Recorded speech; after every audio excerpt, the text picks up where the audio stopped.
Good day mga ka-Fixit! Pwede bang umandar ang ating sasakyan habang naka-handbrake?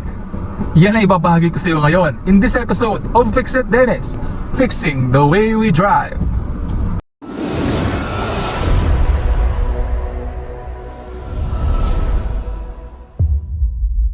Okay mga ka-Fixit, good day po sa inyong lahat. Pwede nga bang umandar ang ating sasakyan habang naka-handbrake? Meron po akong mga nare-receive na tanong tungkol sa usapin na ito at yan ay ibabahagi ko sa iyo ngayon. So dito sa subdivision namin, papakita ko sa iyo ngayon, tayo po ay naka-handbrake mga ka-Fixit. Actually, common mistake ito lalo na ng mga baguhan. And actually, nagagawa rin po ito ng mga matatagal ng driver. Nangyayari nga rin po ito sa akin minsan, kahit matagal na akong driver mga ka-Fixit. Lalo na kapag merong mga certain distractions habang tayo ay nagmamaneho. Sometimes meron kang kausap, or sometimes may bigla kang nakita sa kalsada, or sometimes may biglang pumukaw ng iyong atensyon at nawala ka sa focus sa iyong pagmamaneho. Alam niyo na ibig ko sabihin. Okay mga ka-Fixit? So minsan nakakalimutan natin yan. While waiting in traffic, naka-red light, naghihintay tayo sa timer, sa digital timer, and then suddenly biglang mag-go. Then mag-go din tayo ng naka-handbrake.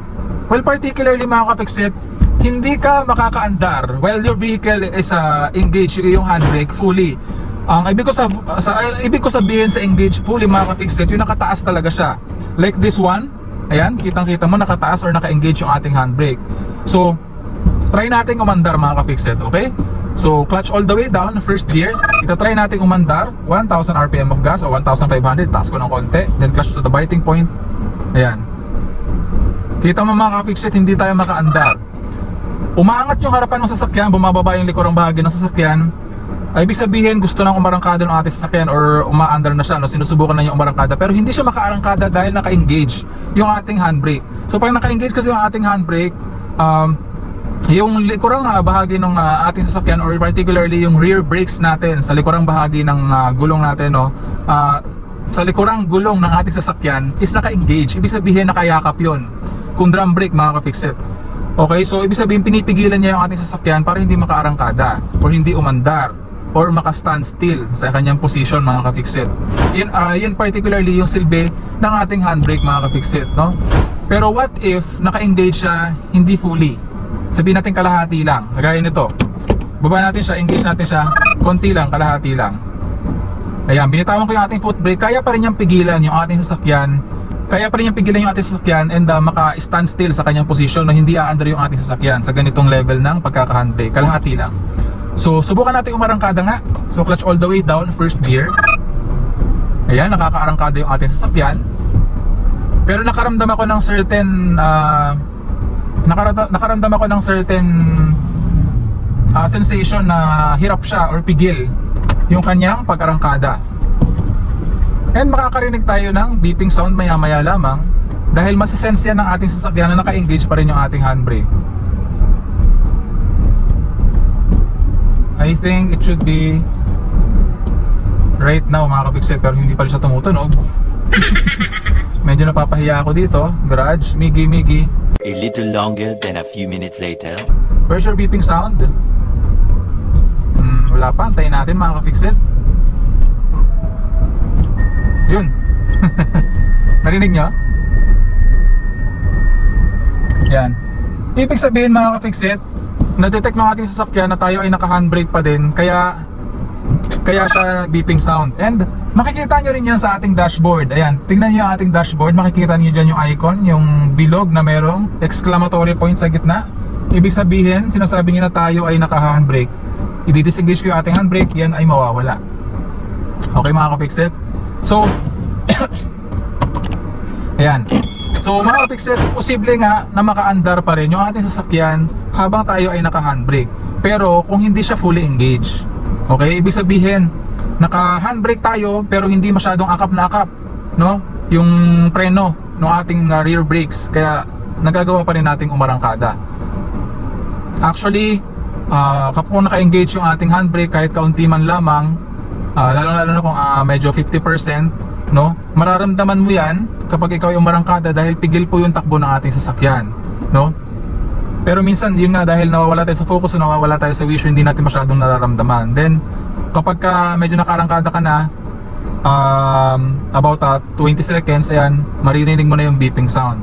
Or Particularly, makikita mo rin sa iyong dashboard na naka-on pa, no, yung handbrake icon.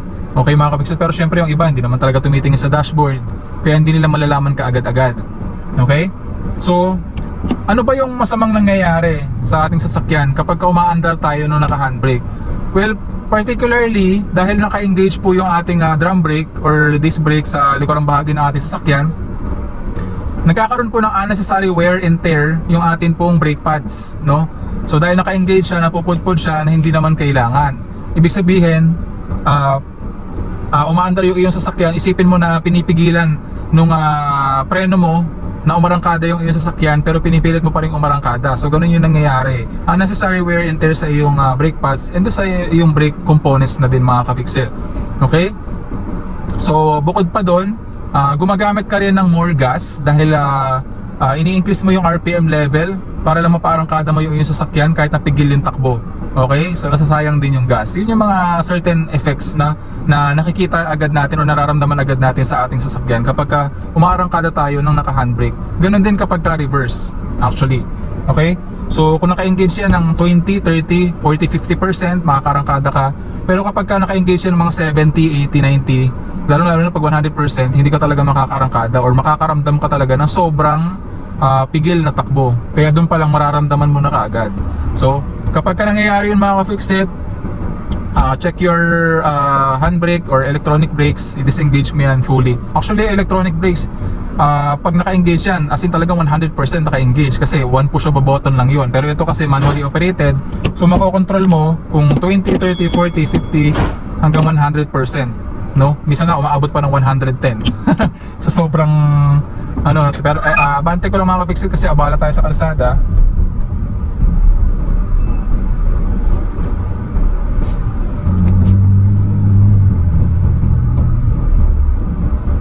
Ayan. So kagaya nga na sinabi ko kanina, no? Mapaparangkada mo yung iyong sasakyan kapag hindi fully engaged yung handbrake. So ang may papayo ko lang mga ka-fixit, siguraduhin mo na naka-fully disengage yung handbrake kapag ikaw ay ready na umarangkada. So ang ginagawa ko dyan kapag nasa traffic ako, lalo na kapag intersection and may digital counter, while sitting at the traffic, nakahawak ako sa aking handbrake ganyan para lang maalala ko kapag kaarangkada na naka-handbrake ako. So yun yung pinaka-technique ko para hindi ko lang talaga makalimutan na i-disengage yung ating handbrake. Kasi napaka-crucial niyan, lalong-lalo na kapag ka-uphill yung iyong dinadaanan at ikaw ay liliko or aabante na lang sa uphill position na yon. So kung naka-engage yung iyong handbrake at nakalimutan mo na i-disengage yung iyong handbrake at umarangkada ka, mamamatayan ka ng makina. Kasi magbibigay ka ng gas, lagi mo sa clutch biting point, akala mo arangkada ka na pero hindi, kaya mamamatay ka ng makina. And very crucial yun sa mga uphill. So huwag mong kalimutang i-disengage kapag ikaw ay aarangkada na. Okay mga ka-fixit? Sana nasagot ko yung tanong ng ating mga ka-fixit dyan na medyo skeptical about this certain topic, no mga ka-fixit, about the handbrake. Actually meron na akong ginawang video, na detailed video tungkol sa ating handbrake. So panoorin mo yung video na yung mga ka-fixit, marami kang matututunan doon. Maglalagay ako ng link ng video na yun sa upper portion ng video na ito, sa description below para mapanood mo. Okay? So I would like to end this video by saying, palaging tatandaan na walang sino man ang pinanganak na magaling. Kailangan natin ng sapat na panahon at pagsasanay upang maging magaling tayo sa anumang bagay. Dahil sa inyong lahat mga ka-fixit na walang sawang pagsubaybay at walang sawang pagsuporta sa ating Fixit Dennis channel, maraming salamat po sa inyong lahat. So that concludes our episode for the day. I do hope na sana may natutunan ka sa video episode natin ngayong araw. So kung hindi ka pa subscriber ng channel ko, please consider subscribing. Please like, leave a comment, and share my videos para makatulong din po sa iba.